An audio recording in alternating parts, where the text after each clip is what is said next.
Bonjour à tous et bienvenue dans cette nouvelle vidéo que je fais à la demande un de mes abonnés qui m'a laissé un commentaire sous une de mes vidéos où il m'a dit j'ai pas vu de vidéo sur lesquelles tu parles de tram DMR, donc c'est à présent chose faite, vous l'avez devant vous. On va en parler dans cette vidéo. Quelles sont les différentes trames DMR? Alors, je ne vais pas décrire toutes les trames en détail.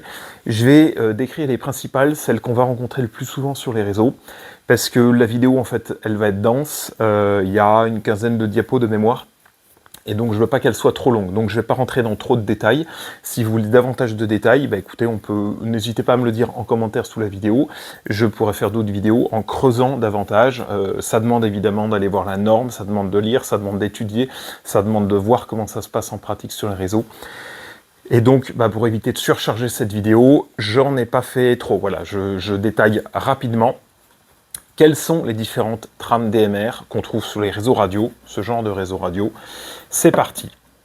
Alors commençons par une petite définition. DMR, qu'est-ce que ça veut dire? DMR, ça veut dire Digital Mobile Radio. C'est une norme de radiocommunication qui a été déposée auprès de l'ETSI, ETSI, donc qui veut dire European Telecommunication Standard Institute, l'institut de standardisation des télécommunications, institut européen. Et elle est définie sous la norme ETS-ITS 102.361-1, 2, 3, 4. Il y a différentes déclinaisons.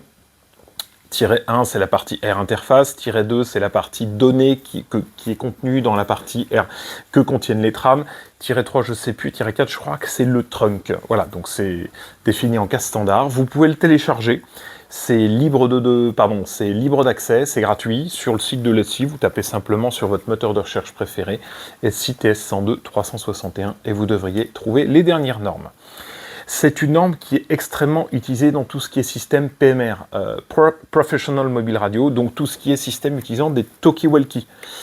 Ça se trouve énormément. Motorola utilise le DMR, Itera utilise le DMR, il y a pas mal de marques qui l'utilisent. Et donc le DMR est très répandu et pour moi c'est celui qu'on trouve le plus sur le marché actuellement, cette norme. Voilà.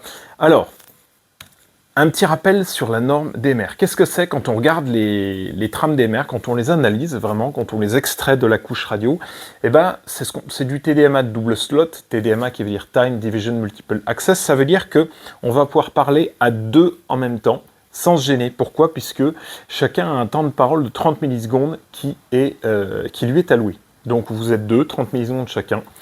Et quand on analyse une trame, chaque trame DMR, toutes les 30 millisecondes, il y a une trame qui est envoyée sur un slot ou sur l'autre. Les trames font 264 bits. Elles contiennent 2 fois 108 bits de données, et au milieu des trames, on trouve soit 48 bits de synchronisation, soit 48 bits qui contiennent des informations. On va en parler juste après. Les trames voix, par exemple, ça contient des informations. Et ce qu'on voit, c'est que la trame, en fait, elle ne fait pas 30 millisecondes tout à fait, elle fait 27,5 millisecondes. En fait, on laisse entre deux trames 2,5 millisecondes de RAB. Ça permet à deux postes, quand ils sont en train de parler chacun sur un slot, de ne pas se gêner. Il y en a un qui parle, il se tait, il y a 2,5 millisecondes, donc il a 2,5 millisecondes pour se taire, et l'autre prend la parole, donc se met à émettre, et au bout de 27,5 millisecondes, s'arrête à nouveau, et le premier reprend la main, et ça se passe comme ça. Voilà, donc ce que je vous ai dit, la trame que vous voyez ici, de 264 bits, en fait, en DMR, elle est définie sur deux time slots différents. Donc chacun a un temps de parole, ce qui permet de parler à deux en même temps, sans se gêner absolument, puisque on a ici 2,5 millisecondes de RAB pour que le premier s'arrête de parler et que le second commence à parler. Et la totale, du coup, fait 60 millisecondes. Voilà, donc quand vous parlez 30 millisecondes, enfin 27,5, vous vous taisez pendant 30 millisecondes, vous reparlez à nouveau pendant 30 millisecondes, vous vous taisez à nouveau, et ça se passe comme ça. Donc ça, c'est le principe de base de la DMR. Des données de chaque côté, et en milieu de trame, on trouve soit de la synchronisation, soit quelques données, ce qu'on appelle embedded signaling, tout ce qui est données de signaling, c'est-à-dire ça peut être des codes couleurs, ça peut être des TG, ça peut être des identifiants de poste, ça peut être des données qui permettent de dire ce qui se passe sur le réseau. C'est ça qu'on appelle le signaling. Et quand on regarde, eh ben, quand un poste comme ça émet, quand deux postes émettent, slot 1, slot 2, ben, il y a le 1 là, 1 là, 1 là, 1 là, donc il émet 1, 2, 1, 2, 1, 2, chacun émet à son tour. Et quand c'est un relais qui lui émet, il va émettre pareil, 1, 2, 1, 2, 1, 2, sauf qu'il utilise en même temps au milieu ce qu'on appelle CACH, Common Announcement Channel. Je vais en parler après dans les trams DMR, en fin de vidéo. Eh ben, ces données contiennent quelque chose. Donc les 2,5 millisecondes, quand c'est un relais qui parle, le relais, en fait, il se tait jamais. Il émet en permanence et au moment où il y a le trou, il émet en plus des données qui permettent de savoir ce qui se passe. On va en parler. Alors, quelles sont les différentes trames DMR? Il y a deux grands types de trames, soit des trames voix, qui contiennent des bits de voix, tout simplement, codec 1 en BE plus 2 de chez DVSI, soit des trames data. Alors les trames data, il y en a beaucoup. Les trames voix, elles sont standardisées, et les trames data, quand on extrait la norme, là ici, je ne sais pas si vous arrivez à voir, table 6.1, pour ceux qui ont téléchargé la norme, si vous voulez, vous pouvez aller regarder ce tableau. Vous avez la liste des trames voix. On va trouver des trames idle, des trames voice LC header, Terminator with LC, le PI header, CSBK, MBC header, MBC continuation, data header, etc. Elles sont toutes ici. Je ne les ai pas toutes décrites dans la liste, et je ne vais pas toutes les faire non plus, puisque on va voir le principe global de comment fonctionnent les règles de base qui permettent d'encoder des datas, mais on ne va pas toutes les faire dans cette vidéo. On commence. Les trames voix. Premier type de trame. Je pense que ça fait partie les premières slides, va contenir surtout de la voix. Les trames voix, c'est ce qui vous intéresse le plus si jamais vous vous intéressez à tout ce qui est décodage voix. Eh bien, les trames voix, en fait, il faut savoir qu'il n'y a pas une seule trame voix en DMR. C'est défini pour qu'il y en ait 6 quand on regarde. A, B, C, D, E, F. Comment ça se passe?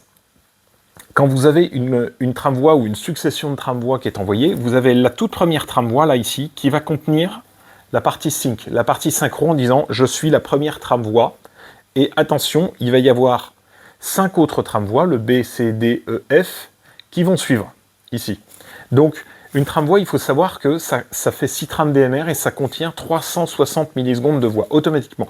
Vous ne pouvez pas avoir une seule trame-voix toute seule. La norme n'est pas faite pour ça, et pas conçue comme ça. C'est vraiment quand vous avez des trames-voix, vous en avez 6 d'un coup, et après, soit vous continuez 6 autres d'un coup, puisque vous avez la suite de la conversation, soit vous vous arrêtez. Mais dans tous les cas, 360 millisecondes, c'est obligatoire. C'est minimum, ça marche par paquet de 360 millisecondes. Alors, analysons un petit peu le contenu de la première trame. La première trame, elle va contenir 2 fois 108. En fait, elle va contenir 3 trames de vocodeurs, des trames de 20 millisecondes. Donc, il y a 20 millisecondes ici, 20 millisecondes ici, entre ce morceau-là, et 20 millisecondes ici, ce qui fait 60 millisecondes au total. Donc, chaque trame voix qui est envoyée contient 60 millisecondes de voix. Comme il y en a 6, ça fait au total 360 millisecondes. Qu'est-ce qu'on trouve sur la première trame? Eh bien, on va trouver sync ici, c'est-à-dire une synchro. Vous pourrez aller voir la valeur d'ailleurs, donc un champ de bits de 48 bits qui est fixe, qui dit quand tu vois ce champ de bits là, ça veut dire qu'il y a une trame voix et qu'il y a 6 trames voix qui arrivent. Donc ça, c'est défini dans la norme, c'est fixe. Donc c'est la synchro, ça marque le début d'une super trame. C'est ce que j'appelle la super trame, là, vous voyez, il y en avait 6, ça c'est une super trame. Donc ça c'est la première trame, et ensuite, les trames qui suivent, pareil, elles contiennent 60 millisecondes de voix. Donc là, 20 millisecondes ici, 20 millisecondes là, et 20 millisecondes ici. Alors les données sont un petit peu mélangées, dans la pratique c'est un petit peu différent, mais c'est pour vous montrer qu'il y a 2 fois 108 bits de voix, ce qui fait 216 bits. Et donc c'est des trames du vocodeur. Chaque trame du vocodeur fait 72 bits. 72 x 3, on arrive bien à 216 bits. Donc il y a 216 bits au total de voix qui sont contenus là-dedans. Et par rapport à la première trame voix qui contenait la synchro, qu'on voit ici, avec la bande jaune, les autres trames voix, elles vont permettre de dire qui parle. Donc au milieu, là, vous avez ce qu'on appelle du embedded signaling, et vous avez de chaque côté, CC, c'est code couleur, PI, ça permet de savoir si la conversation est chiffrée ou pas. LCSS, c'est Link Control Start Stop, je ne sais plus exactement ce que c'est. Et EMB Parity, ça permet de calculer des parités, de la correction d'erreurs, pour vérifier que les données sont bonnes. Et là, ici, dans la partie Embedded Signaling, comme vous avez 5 trames voix comme ça qui vont contenir du Embedded Signaling, quand on les reprend dans chaque trame voix et qu'on les met bout à bout, ça va permettre d'extraire le code couleur, pardon, pas le code couleur, mais les identifiants qui parlent. Quel TG parle? Est-ce que c'est le type d'appel individuel, groupe, broadcast, urgence? Est-ce qu'il y a des options particulières? Tout ça, c'est inclus dans ce qu'on appelle le Embedded Signaling. Voilà, donc ça, c'est pour le contenu des trames voix. Et donc, on en envoie au total 6. La première qui contient la synchro, les 6 autres qui contiennent la partie signaling. Ensuite, Voice Link Control Header, autrement appelé Voice Header. Ça, c'est ce qui précède une transmission voix. Quand on retrouve un peu notre schéma de tout à l'heure, vous avez une transmission voix, là par exemple avec une super trame, il y a une deuxième super trame qui commence derrière.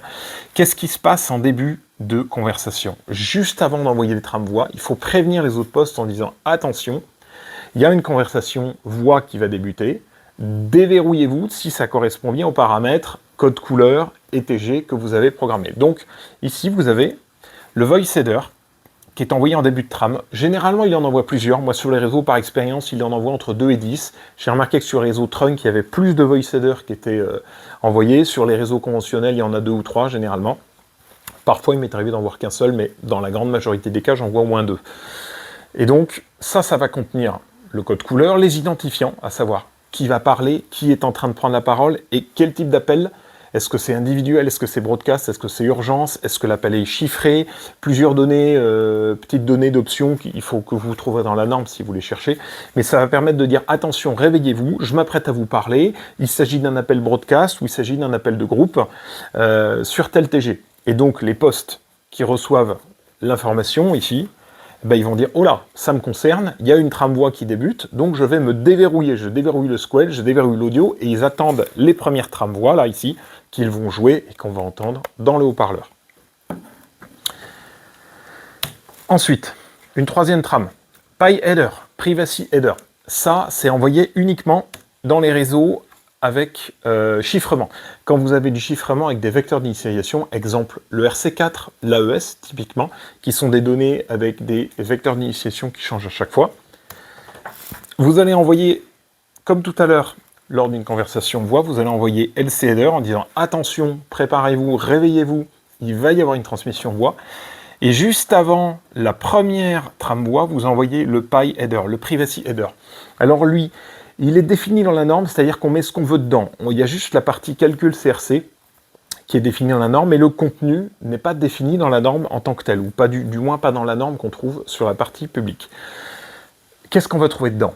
Les vecteurs d'initialisation, IV pour Initialization Vector ou MI pour Message Indicator. Ça, c'est le MI, c'est IV en P25 souvent. Si vous entendez parler de MI ou de IV, c'est la même chose. Hein. En DMR, en P25, c'est juste une histoire d'appellation. L'algorithme utilisé, ALGID, quand vous voyez sur DSD+, en bas de la fenêtre, par exemple, ALGID égale AES 256, bah, ça veut dire que l'ALGID, il vaut un certain chiffre, en l'occurrence 0x25, pour dire c'est du chiffrement AES 256. Si c'est du RC4, il vaudra 0x21. 0x étant une valeur en hexadécimal. Il y a d'autres valeurs, en itéra par exemple, j'ai vu que c'était du 0x02, quand on utilisait du chiffrement full encrypt itéra, il y a sûrement d'autres valeurs d'ALGID.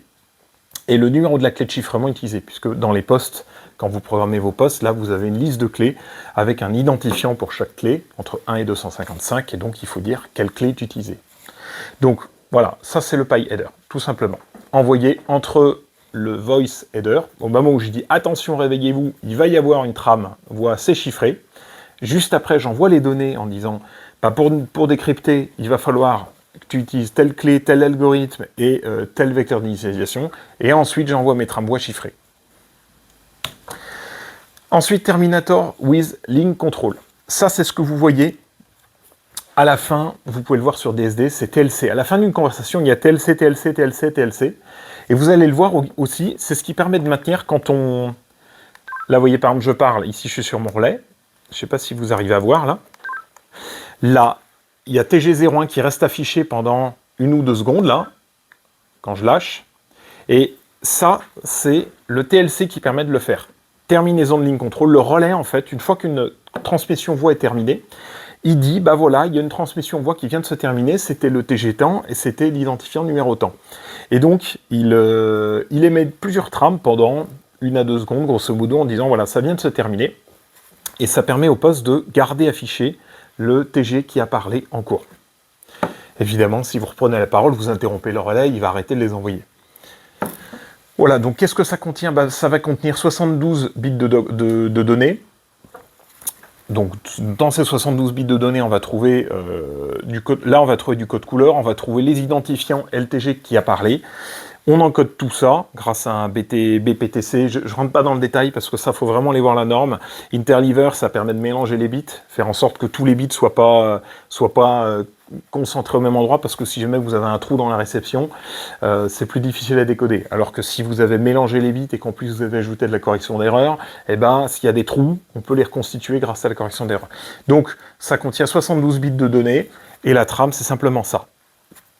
Voilà, c'est une trame, 2 x 98 bits de données qui contiennent en fait le link control qui permet de dire, bah voilà, c'est la fin d'une conversation voix sur tel talk group, typiquement. C'est à ça que ça sert.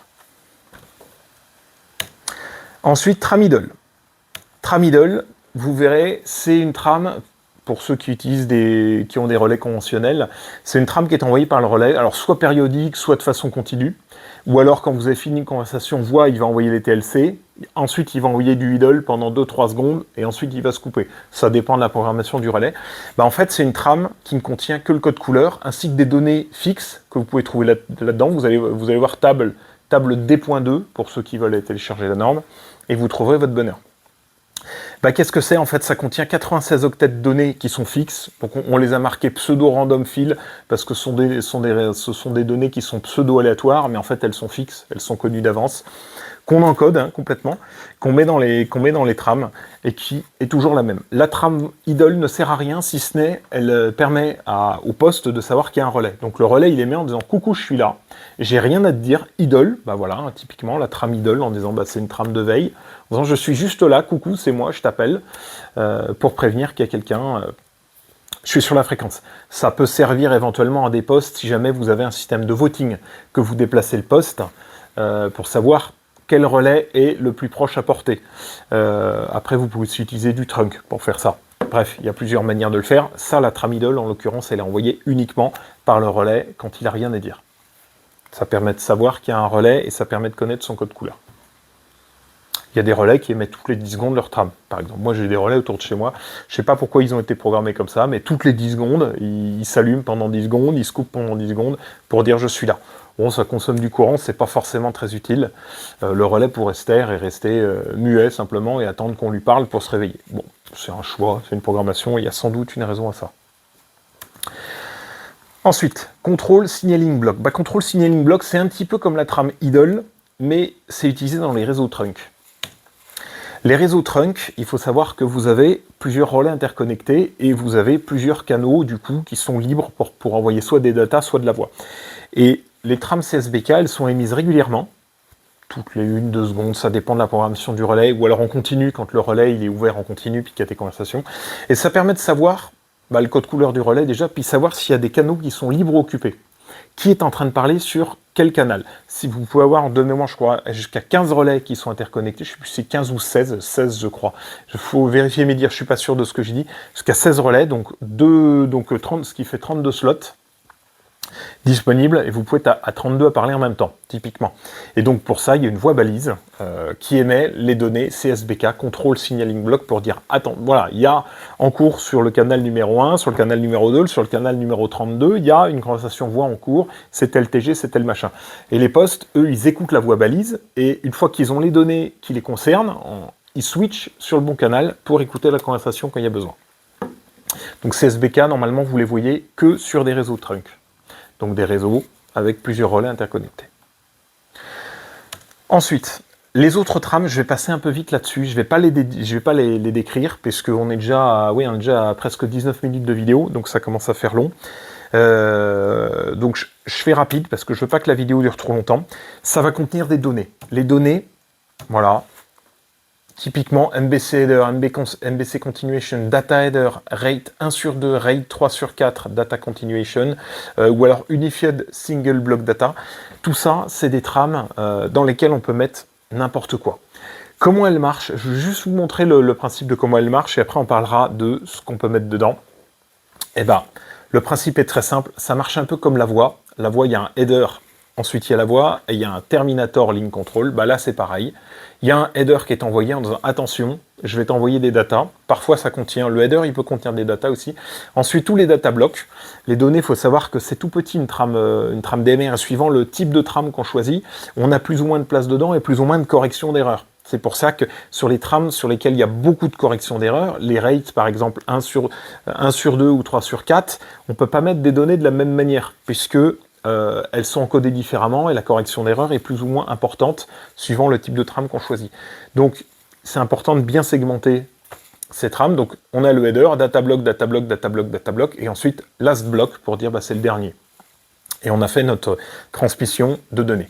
Donc toutes les trams que je vous ai dit là, ici, ça peut contenir des paquets IP, des données GPS, des messages, des statuts, des données de programmation, si vous fait du OTAP, Over the Air Programming, pour programmer vos canaux à distance, si vous faites du OTAR, Over the Air Rekeying, pour envoyer de nouvelles clés à distance via des mécanismes d'authentification, bah, toutes ces trames-là, elles peuvent être utilisées de n'importe quelle manière. En fait, la norme DMR, là-dessus, définit différents formats de données et on les utilise un petit peu comme on veut. On peut l'utiliser aussi, il existe des formats de données où il y a un double header qui est envoyé, un peu comme en tramway, en disant attention, on envoie plusieurs fois le voice header en disant attention, là le data header, attention, je t'envoie des trams, je vais t'envoyer des trams. Ensuite, on envoie les data blocks et le dernier bloc. Et il y a également une dernière possibilité qui est définie dans la norme, qui est d'utiliser les deux slots. On envoie le data header ici sur le slot 1, ensuite on envoie le premier bloc de données sur le slot 2, second bloc de données sur slot 1 et on alterne comme ça, slot 1, slot 2, slot 1, slot 2 et on envoie un data block à chaque fois, donc un bloc de données. Donc ça marche aussi très bien. Voilà, c'est les trois formats qui sont définis grosso modo dans la norme. Quand vous voulez envoyer des paquets IP par exemple, une trame IP c'est long. Et bien en fait la trame IP, il faut la fragmenter en plusieurs petits morceaux. Fragment 1, fragment 2, fragment 3, fragment 4, jusqu'à fragment N. Et pareil, ces fragments, il faut que vous les mettiez dans des trames. Il faut savoir qu'une trame DMR, sur un slot, vous avez des débits qui sont extrêmement faibles. On est de l'ordre de 4800 baux. 4800 baux, c'est le débit brut. Donc si vous prenez le débit net, en ayant viré toute la partie signaling, tous les octets qui permettent de dire code couleur, TG, etc., et tous les octets qui servent à faire de la correction d'erreur, bah à la fin, il reste beaucoup moins de données. Donc 4800 baux pour un slot, ça fait 9600 baux pour deux slots. Donc si vous utilisez les deux slots, là vous avez 9600 baux brut, brut, pas net. En net, vous êtes à moins que ça. Et donc, bah, par exemple, quand vous avez besoin d'envoyer des trams IP, il va falloir vraiment les décomposer en plusieurs blocs, par exemple, header block. Voilà. Les trams IP, elles peuvent contenir n'importe quoi. On s'en fout, c'est une trame IP. Donc, elle peut contenir des données de... Voilà, des données n'importe quoi, des IP, des positions GPS, voire de la transmission de données, ça peut être un modem. Ce sera très très lent, il y aura sans doute des erreurs dans la transmission, mais ça peut servir à ça aussi. Voilà, donc je passe très vite sur ces trames de données, parce que finalement, ce qu'il faut juste comprendre, c'est que la norme définit un format d'encodage de données, mais le contenu, on met ce qu'on veut. Voilà, on met ce qu'on veut, ce que j'ai dit là. Ensuite, il reste une dernière trame. J'en ai parlé en tout début de vidéo, le Command Announcement Channel, le catch, la fameuse partie entre deux slots.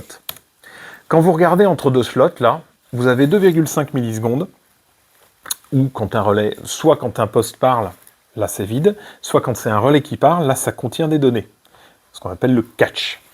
Donc 2,5 millisecondes, ce qui représente 24 bits de mémoire. Voilà, c'est cette partie-là. Oui, effectivement, je l'ai noté là, 24 bits. Et ça, eh ben en fait, ça va contenir des données, ça va permettre de savoir quel slot parle. Parce que finalement, quand on écoute un slot, en fait, on ne sait pas si c'est le slot 1 ou le slot 2. Et ben cette information, elle va être contenue là-dedans. Et il va également inclure des données, il va les mélanger entre plusieurs catchs, il va permettre de dire si sur le slot 1 il y a une conversation, si sur le slot 2 il y a une conversation, si c'est des données qui sont envoyées ou si c'est du idle. Ça permet à un poste qui prend en cours de route la conversation, il voit des trucs passer, il ne sait pas ce que c'est, il dit bon sang, je ne sais pas ce que c'est, et bien ce catch là va permettre de le réorienter, de dire voilà attention, le prochain slot qui parle c'est slot 1, le prochain slot qui parle c'est slot 2, et il est en train d'émettre par exemple des trames voix, une conversation voix sur tel TG, tel truc, ou alors il contient des données, donc soit écoute, soit n'écoute pas si ça ne te concerne pas. Et donc voilà, ce que je vous disais, la partie catch, bah, elle est décomposée en fait. Vous prenez un short LC, donc short LC, ça veut dire short link control.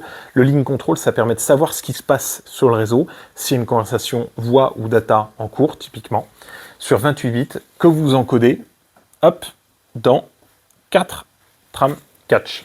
Voilà. Donc, et toutes les 4 trames, ça change.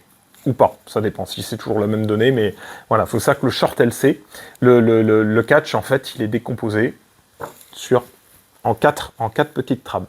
Voilà, et donc de 24 bits chacune.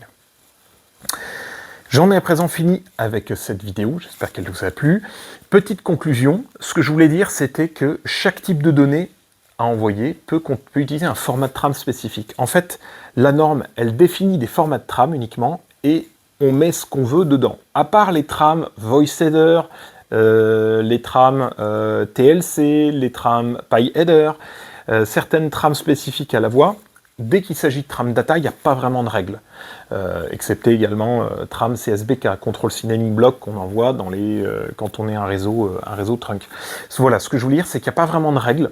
La norme, elle définit des formats de données avec des formats de calcul et des formats de correction de données, d'erreurs, et vous faites comme vous voulez. Vous l'utilisez comme vous voulez quand il s'agit de trame voix. Quand c'est de la voix, par contre, quand il s'agit de trame de données, quand il s'agit de trame voix, par contre, c'est un peu normalisé, tout le monde fait de la même manière. Mais voilà, c'était pour vous dire, je suis passé assez vite sur certains formats de trame, parce que justement, je voulais pas rendre cette vidéo trop lourde et complexe à écouter, mais voilà, c'est pour vous dire, finalement, la norme vous donne un modèle, et vous remplissez ce que vous voulez dedans, à partir du moment où vous respectez le format d'encodage. Le petit mot de la fin, merci à tous d'avoir suivi cette vidéo jusqu'au bout, j'espère qu'elle vous a plu. Et je finis sur ma traditionnelle petite page de pub, pour ceux qui ne me connaissent pas. Dans la vie, je m'appelle Louis-Eric Hervé, je suis ingénieur indépendant en électronique, donc je travaille à mon compte. J'ai monté ma société qui s'appelle Ingénichub, vous pouvez vous renseigner sur ce que je fais. Je suis un grand passionné de radio, grand passionné de crypto radio, grand passionné de sécurité des systèmes radio, sur tout ce qui est PMR. Je suis également radioamateur à mes heures perdues, F4HUZ pour les intimes. Si jamais il y en a qui tombent sur cette vidéo, qui sont intéressés pour avoir de la prestation en électronique, prestation en développement logiciel, prestation en FPGA, prestation en sécurité de réseau radio. On vous a proposé un matériel, vous ne savez pas si le matériel vous convient vraiment, vous avez un doute, il vous faut un deuxième avis, vous aimeriez savoir si votre réseau est suffisamment sécurisé, par exemple, vous auriez besoin d'un audit. Écoutez, si vous souhaitez faire appel à mes services, n'hésitez pas. Vous trouverez mon LinkedIn, alors il est décrit sur mon site web, vous cherchez en bas, vous avez les petites icônes normalement qui permettent de vous rediriger vers mon LinkedIn, sinon vous cherchez Louis-Eric Hervé. Donc n'hésitez pas à m'aborder. Par contre, notez que sur ce genre de projet, tout ce qui concerne la crypto, c'est un petit peu sensible, je réponds en priorité aux professionnels qui m'abordent uniquement par LinkedIn. Ça sert à rien d'utiliser mon formulaire de contact. J'ai reçu plusieurs demandes bidons, donc je ne prends que les demandes par LinkedIn, de la part de sociétés qui ont un lien avec la radio. Voilà, donc n'hésitez pas à venir m'aborder, vous me faites une demande de connexion avec un petit message, j'ai vu votre vidéo YouTube, ou alors, j'ai un réseau radio, est-ce qu'on peut en discuter, ou je suis passionné par la radio, tout simplement. Mettez un petit message, et j'aurai plaisir à en discuter avec vous. Voilà, j'en ai présent fini que cette vidéo, j'espère qu'elle vous a plu. On est à 27 minutes, presque 28, j'arrête la vidéo puisque ça fait lourd. J'espère qu'elle vous a plu et je vous dis à très vite dans une prochaine vidéo, toujours sur la radio, la crypto en général. Et écoutez, à très vite dans cette nouvelle vidéo. Ciao.